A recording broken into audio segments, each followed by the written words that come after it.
जंगीर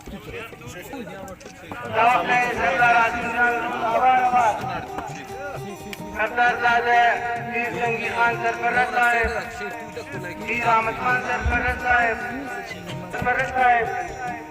और जकरी साहब, मीर अहमद खान सरफराज साहब।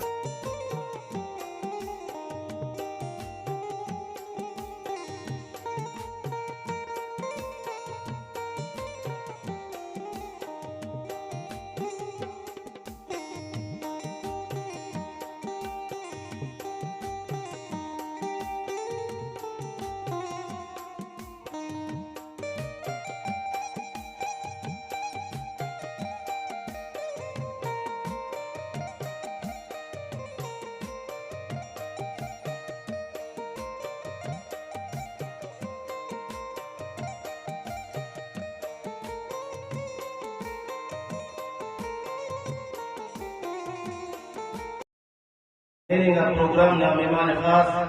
चीफ ऑफ सरबराह सरदार मोहम्मद आसिम साहब तेना पूरा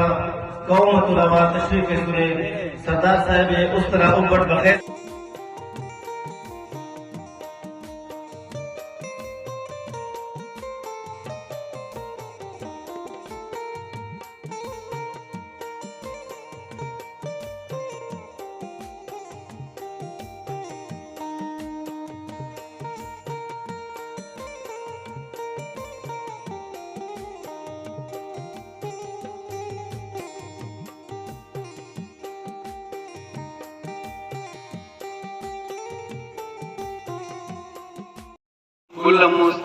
स्टेज का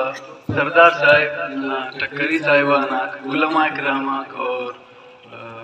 सैयदाक और दिलो मुतबरी नजराताक और अरकस के दा मजलिस मजमा टिना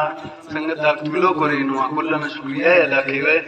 किनुम कना और कना संबलाई बिरादरीना एनो हौसला अफजाई करे रे और अल्लाह ताला वनी दुआ केवे कि इस पूरा सरफरा कौम और इलो कौम आता ये यकसा खिदमत करने ना अल्लाह पाक करे तौफीक दी मिन्नतवार वसल।